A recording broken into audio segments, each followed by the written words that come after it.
Alors celle-ci est très très marrante. Ça pourrait être un piège d'ouverture en fait. Celle-ci s'adresse plus à ceux qui débutent. Et bon, en général à tous les joueurs pour voir qu'il faut pas vraiment faire en termes d'ouverture. Puisqu'on va voir que ça s'est très très mal passé très très vite pour les blancs. Et voilà, mais c'est un peu une erreur d'ouverture. Bon, donc on va voir cette partie. Alors cette partie est très rigolote, moi j'aime beaucoup. Ok, F3, G6. Bon, il s'agit de quelle ouverture? C'est quand même important de connaître les ouvertures, moins le nom des ouvertures pour la culture générale. Est-indienne. E4, petit roc, fou E2, E5. Pour l'instant, tout est tout à fait normal. Fou E3, cavalier G4. Fou G5, F6. Fou C1, F5. Et là, les blancs ont fait H3. Alors ici, c'est très au noir. Que faites-vous avec les noirs dans cette position?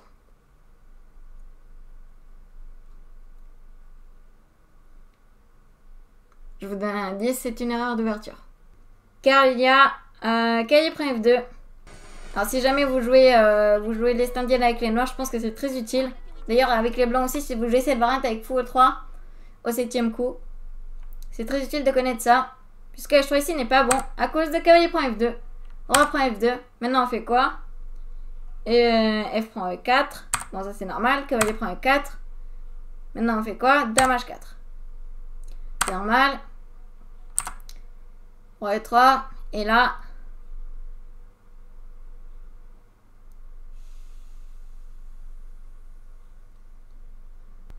Fou H6. Roi D3. Et Dame prend E4. Effectivement c'est tout à fait le coup de la partie. Alors, je veux que vous me calculiez toute la variante. Qu'est-ce qui se passe sur Roi prend E4? Je vous le dis, c'est une variante de... c'est une variante de 6 coups. Je veux toute la variante.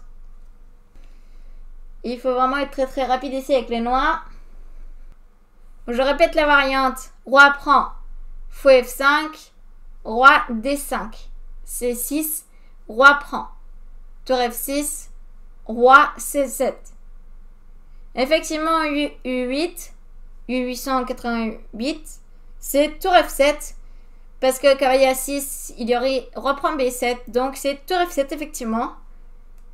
Roi D6. Maintenant on fait quoi? Maintenant ça se complique un petit peu. Maintenant on fait quoi?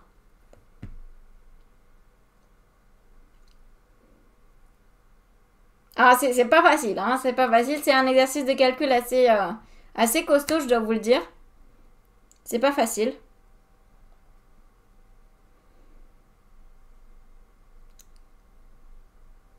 Quai D7 pour fou F8 mat. Alors je pense que doit y avoir un problème. Tout à fait, il y a tout simplement fou pour H6 en fait. Donc non, c'est pas ça. Bon, je vais vous mettre à la position. Hein. Vraiment, c'est pas facile, mais la variante, c'est celle-là. Hein. La variante, c'est celle-là. Alors, je vais vous mettre directement. Bon, vous savez quoi, je vais refaire toute la variante. Donc, roi prend fou. Et échec. C6. Roi prend D6. Tour F6. Roi C7. C'est ce qu'on a dit. Hein. Cavalier A6, c'est pas bon à cause de roi prend B7. Tour F7. Roi D6. Et là, ici, vous faites quoi avec les noirs? Donc, on m'a proposé qu'elle est D7. C'est sur quoi on répond, bien entendu, fou pour H6 car le fou est imprécis. Ok, D7 c'est pas bon. Tour D7 c'est pas bon non plus. Donc que fait-on ici? Alors Torregan qui propose cavalier A6. Cavalier A6 je suppose avec l'idée de ramener l'autre tour. Cavalier A6 ça peut être intéressant. Mais malheureusement je pense que je prends encore le fou H6.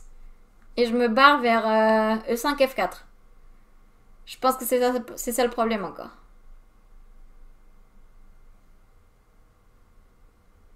Voilà, c'est ça qu'on veut. Effectivement, le coup c'est fou G7. C'est un excellent coup. Vraiment, on referme le réseau de maths. On referme la toile d'araignée. On referme le réseau. qu'est-ce qui se passe? Et bien entendu, D prend le 5 qui n'est pas possible à cause de fou et fuite mat. Très très joli. Très très joli. On enlève cette case. Par exemple, roi C5, et bien fou et fuite mat pareil. Et donc, que faire? Parce qu'on menace quand même tour D7 et fou et fuite mat. Donc, que faire avec les blancs? Bon, par exemple, dame prend B3, tour C7. Par exemple, cavalier A6 mat. Mais fou et fuite marché aussi. Donc, voilà. C'est quand même extrêmement joli. Le fou G7 qu'il fallait trouver. Pareil, sur cavalier prend E5, il y a fou et fuite. Fou et fuite mat, pareil. C'est très, très, très joli. Donc, voilà. C'est cette variante magnifique. Et je suppose que le joueur avec les noirs la connaissait. Ou en tout cas, s'il l'a calculé sur l'échiquier, eh bien, chapeau à lui. Mais c'est quelque chose d'assez connu, hein. Donc, c'est pour ça que je vous disais, d'où je vous disais que ici, donc ça, c'est une ouverture qui existe, fou C1, F5, et là, H3, c'est une faute. Pourquoi? Eh bien, à cause de tout cet enchaînement de coups. Cavalier prend F2, et dame H4, roi E3, fou H6, dame prend E4, roi prend... Alors, dans la partie, il a fait roi C3, mais bon, évidemment, ça ne change rien. Mais roi prend E4, fou F5, C6, tour F6, tour F7, fou G7. C'est quand même très, très, très, très joli, ce fou G7. Dans la partie, il a fait quoi? Il a fait roi C3. Et à la place, bon, tout simplement, les noirs ont fini par gagner à la longue parce que le roi au centre et quelques pions de moins. Donc voilà, c'était très vite gagnant. Mais voilà, donc si vous jouez l'Est indienne, avec les blancs ou les noirs, d'ailleurs, si vous jouez cette variante avec fou et 3, hein, c'est pas du tout répandu, cette variante avec fou et 3 au 7e coup, mais ça existe. Par exemple, moi-même, je l'ai déjà joué avec les blancs. Normalement, évidemment, on fait plutôt petit roc. C'est la grande variante. Mais fou et 3 existe, c'est le 2e coup. Et donc, sachez que ce coup H3 est une erreur, puisque ça autorise cavalier prend F2. C'est une très jolie miniature. J'espère que ça vous a plu. En tout cas, c'est quelque chose à connaître. Si jamais vous avez ça sur l'échiquier, vous me remercierez plus tard.